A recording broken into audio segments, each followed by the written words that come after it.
시편 72편 1절부터 20절까지 말씀 교독합니다. 하나님이여, 주의 판단력을 왕에게 주시고 주의 공의를 왕의 아들에게 주소서.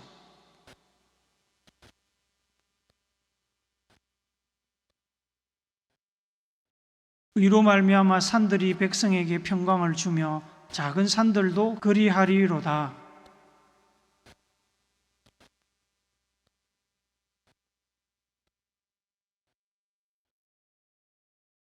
그들이 해가 있을 동안에도 주를 두려워하며 달이 있을 동안에도 대대로 그리하리로다.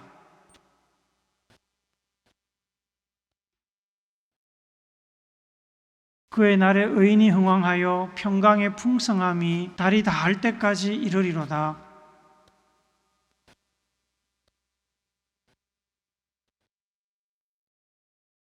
광야에 사는 자는 그 앞에 굽히며 그의 원수들은 티끌을 핥을 것이며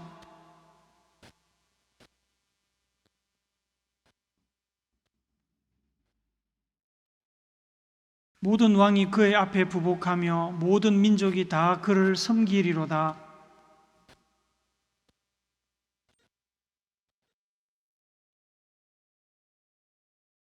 그는 가난한 자와 궁핍한 자를 불쌍히 여기며 궁핍한 자의 생명을 구원하며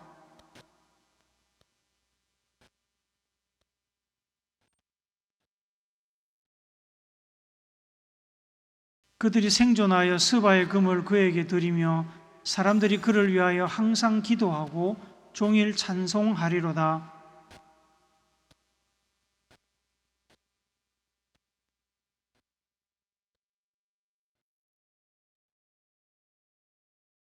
그의 이름이 영구하며 그의 이름이 해와 같이 장구하리로다. 사람들이 그로 말미암아 복을 받으리니 모든 민족이 다 그를 복되다 하리로다.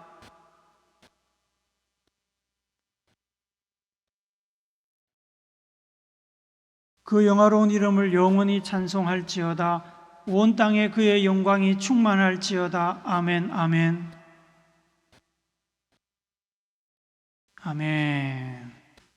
초등학교, 중학교, 고등학교 시절을 저는 1980년대에 보냈습니다.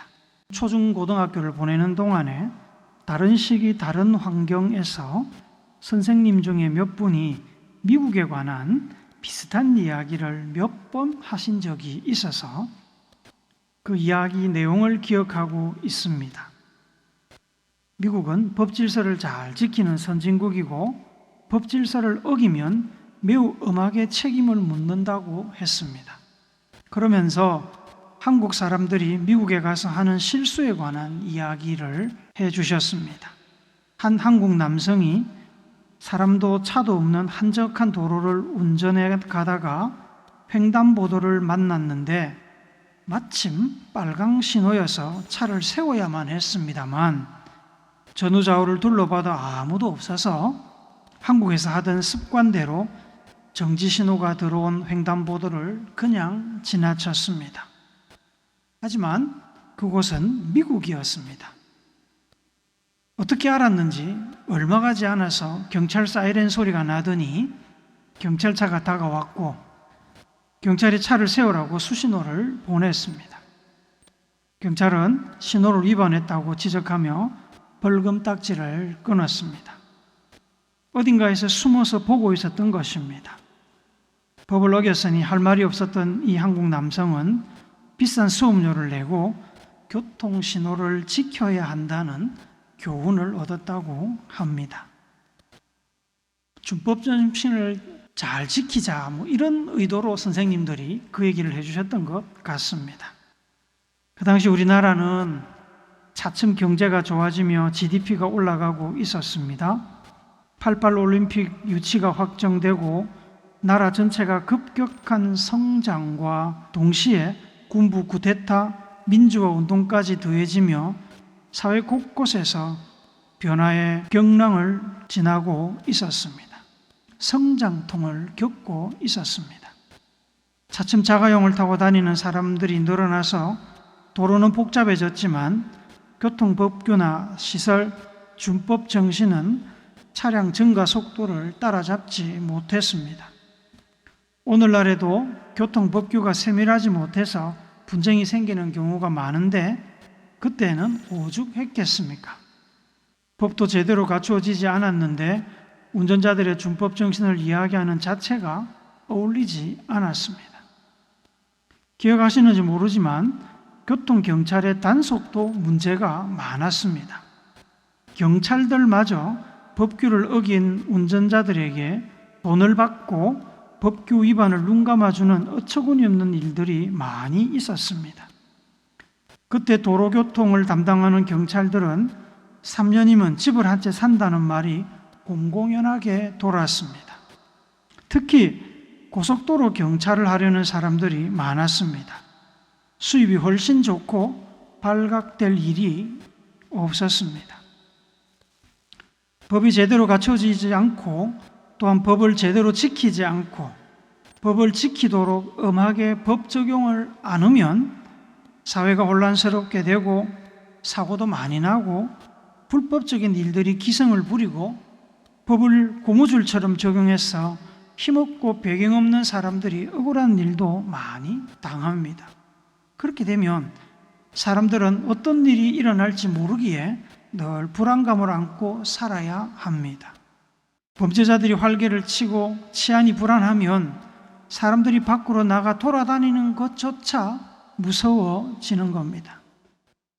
지금 우리나라는 법도 엄격해지고 준법 정신도 향상되었고 법 집행도 많이 공정해졌습니다. 치안이 너무 좋아서 외국인들이 한국에 와서 감탄한다고 하지 않습니까? 늦은 시간에 길거리를 돌아다녀도 걱정이 없는 나라라고 칭찬합니다. 법이 섬세하게 잘 만들어져 있고 특권이나 예외를 허용하지 않고 엄격하게 정의롭게 법을 적용하면 사람들의 준법 정신은 자연스럽게 올라갑니다. 어기면 가차없이 큰 코 다치기 때문입니다. 그러면 질서가 유지되고 정해진 법 테두리 안에서 사람들은 평화롭게 살 수 있습니다. 운전하면서 사고를 두려워할 필요가 없고 일상에서 괜한 두려움이나 염려를 가질 필요도 없습니다.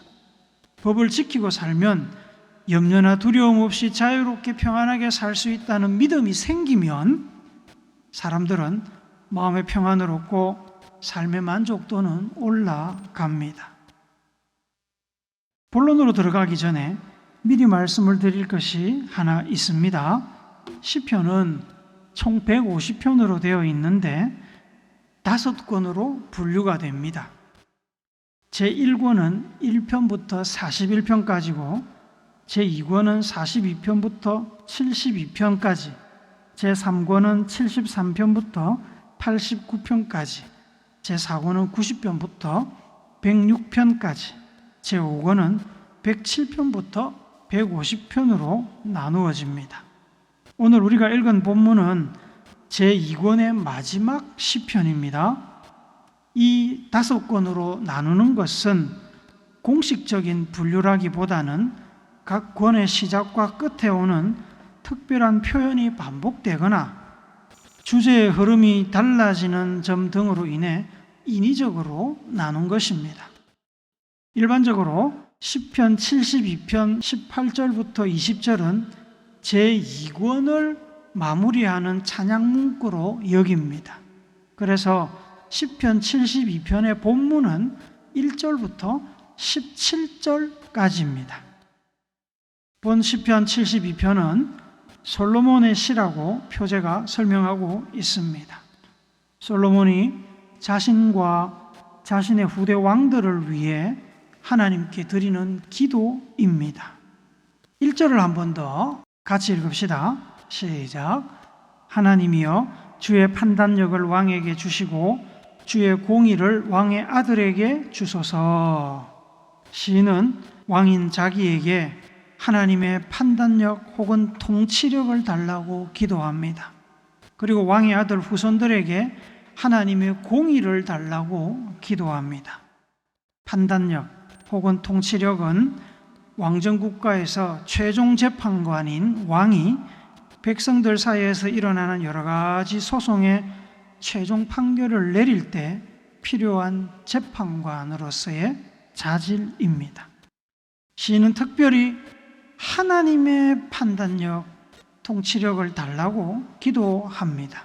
공의는 백성들의 생명과 삶의 질, 국가의 질서와 안녕을 책임지는 나라의 통치자에게 필요한 의롭고 공정한 성품과 가치관입니다.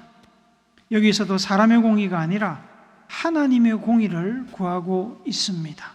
하나님의 자리에 오르겠다는 말이 아니고 하나님의 의로운 뜻, 하나님의 마음을 따르겠다는 시인의 겸손한 열정입니다. 솔로몬은 왕위에 오르면서 하나님께 1000마리의 소를 번제물로 드렸습니다. 1000번제라고 합니다. 1000마리의 번제물은 양적인 거대함보다 그것을 드리고자 작정한 솔로몬의 진심을 돋보이게 하는 것입니다. 왜냐하면 솔로몬은 외적인 과시, 허세에 집중하는 왕이 아니었기 때문입니다. 그는 아버지 다윗의 신앙을 본받아서 이스라엘 나라와 백성을 제대로 통치하고 싶은 마음을 가지고 있었습니다. 처음에는 그랬습니다. 나중에 곁길로 가서 용두사미가 되었지만 말입니다. 솔로몬의 진심이 드러나는 이야기가 열왕기상 3장에 나옵니다. 솔로몬이 기브온에 있는 산당에서 1000번째 제사를 드린 날 밤에 하나님께서 솔로몬에게 나타나셔서 소원을 물어보셨습니다. 그때 솔로몬은 하나님께 왕으로서 꼭 필요한 것을 구했습니다. 열왕기상 3장 7절부터 9절 말씀, 우리 좀 길지만 같이 읽도록 하겠습니다. 시작. 나의 하나님 여호와여, 주께서 종으로 종의 아버지 다윗을 대신하여 왕이 되게 하셨사오나 종은 작은 아이라 출입할 줄을 알지 못하고 주께서 택하신 백성 가운데 있나이다. 그들은 큰 백성이라 수요가 많아서 셀 수도 없고 기록할 수도 없사오니 누가 주의 이 많은 백성을 재판할 수 있사오리까? 듣는 마음을 종에게 주사 주의 백성을 재판하여 선악을 분별하게 하옵소서. 솔로몬은 하나님께 부귀영화 장수를 구하지 않았습니다. 대신에 그는 백성들의 재판에 필요한 지혜, 듣는 마음을 구했습니다. 선악을 분별하여서 하나님의 뜻을 판단하는 공의로운 판단력을 구했습니다. 하나님께 기도하다가 하나님 앞에서 허세를 부릴 사람이 누가 있겠습니까? 아무도 듣지 않는데 누가 허세를 부리겠습니까? 만약에 그것이 허세라면 하나님께서 모르고 속겠습니까? 아닙니다. 그는 진심이었습니다. 하나님께서는 솔로몬의 진심 어린 기도를 들으시고 그에게 지혜를 주셨습니다. 그리고 더불어 부귀와 영화도 함께 주셨습니다. 열왕기상에 나오는 이 솔로몬의 기도와 오늘 본문 1절의 기도는 매우 유사합니다. 특히 시인은 본문에서 하나님의 판단력과 공의를 구하면서 그의 관심을 사회적인 약자에게 집중하고 있습니다. 2절, 4절 우리 한번 더 읽어봅시다. 시작. 그가 주의 백성을 공의로 재판하며 주의 가난한 자를 정의로 재판하리니 그가 가난한 백성의 억울함을 풀어주며 궁핍한 자의 자손을 구원하며 압박하는 자를 끄끄리로다. 하나님께서 하나님의 판단력과 공의를 왕에게 주시면 왕이 하나님의 백성들을 공의로 재판할 것입니다. 공의로 재판하고 다스릴 것입니다. 공의로 재판한다는 말은 법 적용이나 판결에 조금의 기울어짐도 없이 오직 법대로 공평하게 판결한다는 말입니다. 사람에 따라서 혹은 특정 사람에게만 판결을 굽게 하거나 예외나 선처, 정상 참작이 집중되지 않게 한다는 겁니다. 부자라고 권력자라고 사회적인 지위가 있는 사람이라고 너그럽게 판결한다거나 가난하고 힘없고 사회적인 약자라고 해서 더 엄격하게 판결하는 일이 없을 것입니다. 반대로 가난하거나 사회적인 약자라고 해서 법을 어겨도 봐주고 고무줄처럼 법을 적용하지도 않을 것입니다. 하나님의 공의는 가난한 백성, 궁핍한 백성들이 가난 때문에 지식이 없어서 당하는 억울함을 해소해 줄 것입니다. 권력과 부와 전문 지식을 가진 사람들이 그렇지 못한 사람들을 억압하고 죄를 덮어 씌우고 공권력을 이용해서 차별하고 짓누르는 것을 그냥 두고 보지 않습니다. 보호하시고 법의 테두리 안에서 복수하실 겁니다. 하나님의 공의에는 하나님의 선하심과 사랑이 담겨 있습니다. 이렇게 지도자가 하나님의 판단력과 공의로 무장하고 백성들을 잘 다스리면 어떻게 되는지 아십니까? 3절을 우리 한 번 더 읽어봅시다. 시작. 의로 말미암아 산들이 백성에게 평강을 주며 작은 산들도 그리하리로다. 높은 산의 웅장함 앞에 사람들은 고개를 숙입니다. 산은 왕의 위엄과 통치를 상징하며 동시에 생명의 원천으로 여겨집니다. 산에서 이슬이 물이 되어 내려옵니다. 그 물들이 사람들에게 생명을 전달합니다. 건조하고 메마른 팔레스타인 땅에서는 산에서 내려오는 물은 생명수입니다.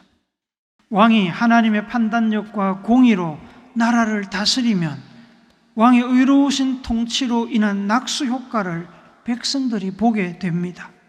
산에서 생명수가 내려오듯이 평강이 백성들에게 임합니다.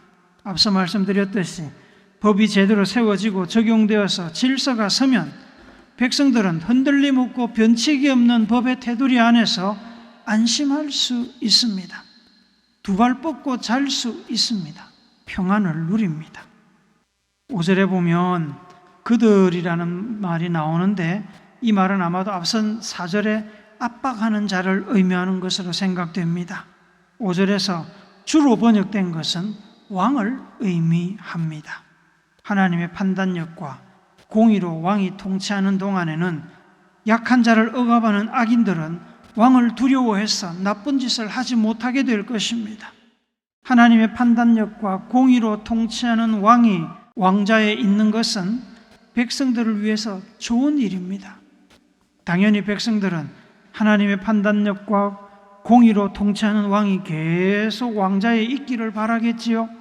그래서 일부 성경들은 이 5절에 왕 혹은 왕조가 대대로 다스리게 해 주소서 이렇게 번역하는 성경도 있습니다.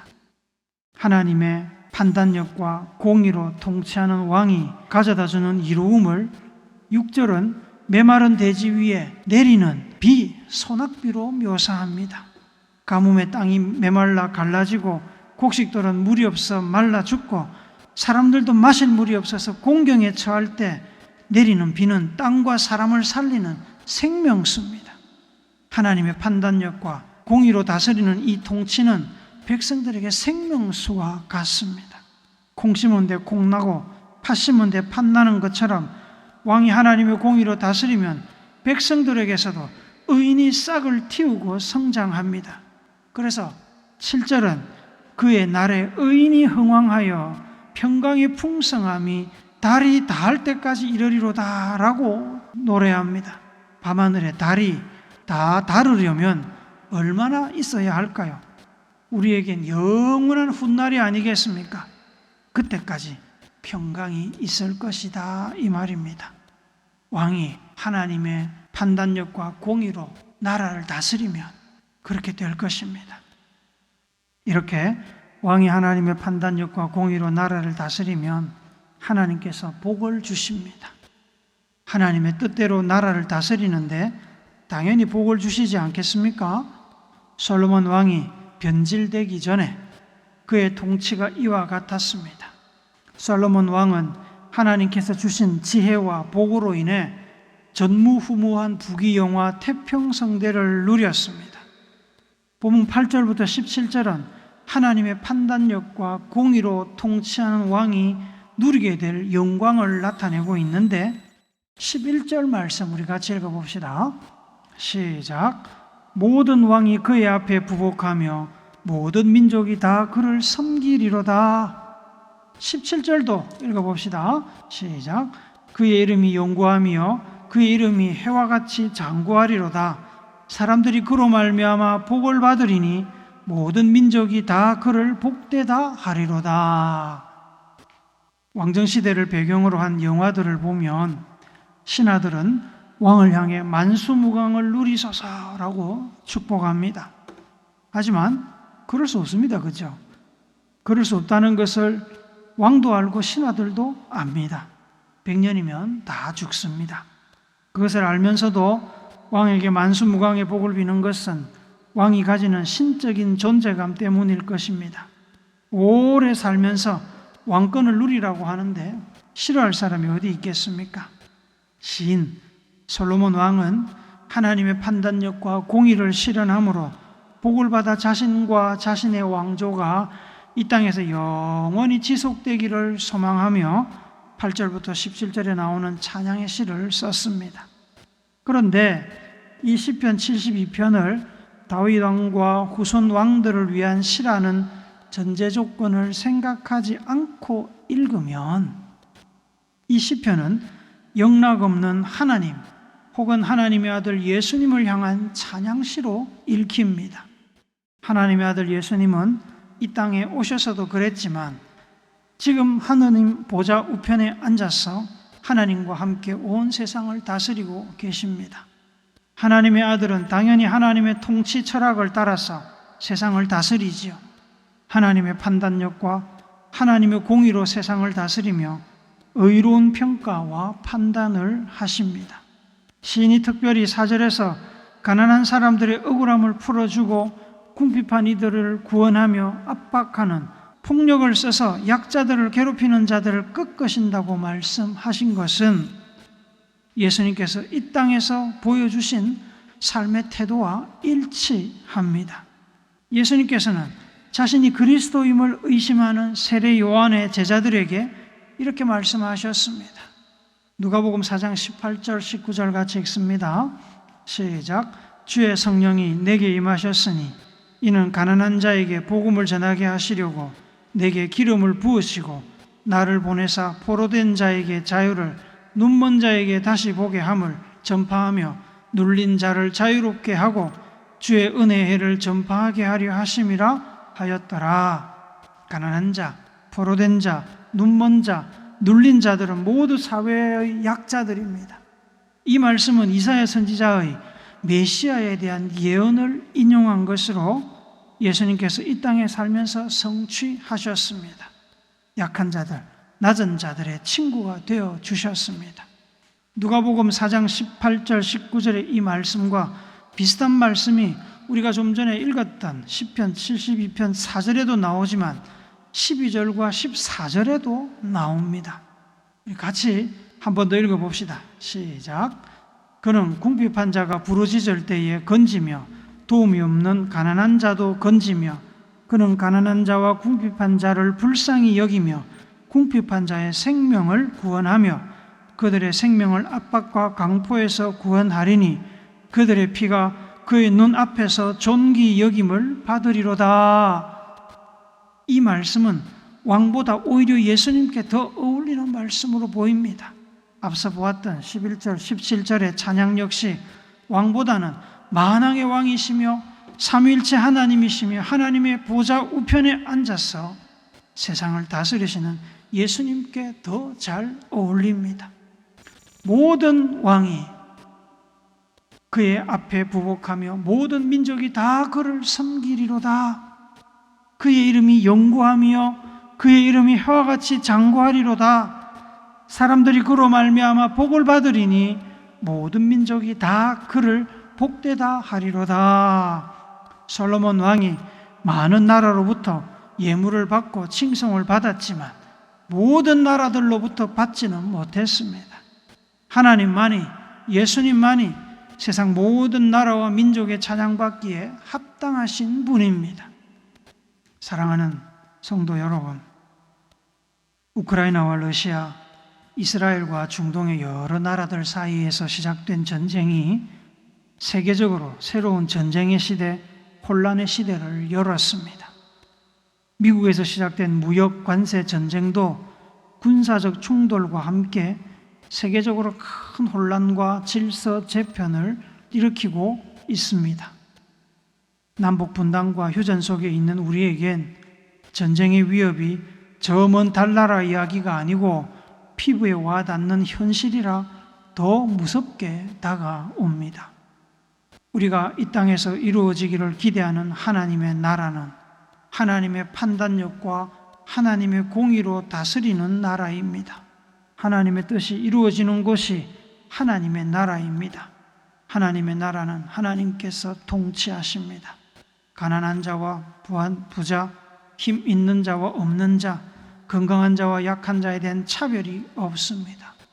오히려 하나님은 약한 자를 보살피며 약한 자들의 아버지, 보호자, 구원자가 되어 주십니다. 그렇게 하나님은 온 나라와 민족의 찬양과 영광을 받기에 합당하신 분입니다. 하나님의 판단력과 공의만이 우리에게 참된 평화를 가져다 줄 수 있습니다. 세상의 논리와 지혜, 세상의 가치관, 철학들은 혼란만 더 부추길 뿐입니다. 비록 우리가 왕은 아니라도 하나님의 판단력과 공의를 우리의 삶의 기준의 동력으로 삼고 우리가 속한 공동체 속에서 하나님의 뜻을 이루며 하나님을 높이는 귀한 하나님의 백성들이 되시기를 예수님의 거룩하신 이름으로 축복합니다. 아멘.